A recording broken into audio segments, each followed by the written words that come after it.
సంఘం అంటే అన్నిటిని విడిచిపెట్టి నా దగ్గరకు వచ్చావు కదా, నన్ను నమ్ముకున్నావు కదా, నన్ను నమ్ముకున్న తర్వాత మళ్ళీ అవన్నీ కావాలని నువ్వు ఎందుకు కోరుకుంటున్నావు?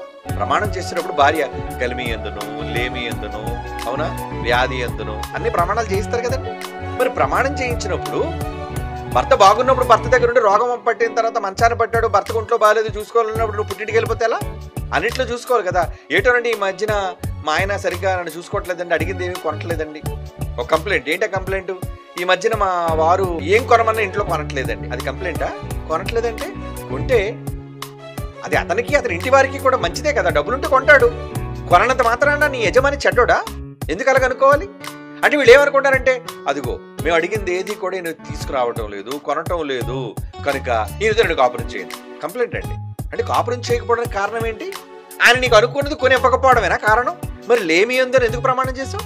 కలిమి ఎందు ఓకే, లేమి అంటే ఏంటి? అక్కడ ఏమి భర్త దగ్గర లేనప్పుడు కూడా నువ్వు ఆయనకి సహకారిగా ఉండాలి. కానీ నాకు ఇది కొనట్లేదు, అది కొనట్లేదు, ఇల్లు కొనలేదు, లేదా స్థలం కొనలేదు, పొలం కొనలేదు, బంగారం కొనలేదు, బట్టలు కొనలేదు అని కారణం చూపిస్తావా?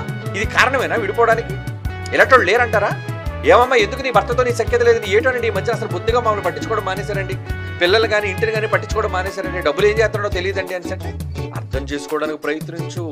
నిజంగా ఉండి ఇవ్వట్లేదా, లేదంటే లేమిలో ఉండి కొనలేకపోతున్నాడు, నువ్వు అర్థం చేసుకో. నిజంగా లేమిలో ఉండే చేస్తున్నాడు అనుకోండి, అప్పుడు నువ్వు ఏం చేయాలి?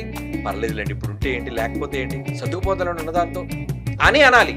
అది ఒక గృహిణి, ఒక మహిళ, ఒక ఉత్తమురాలని ఇల్లాలు భర్తతో చెప్పాల్సిన మాట.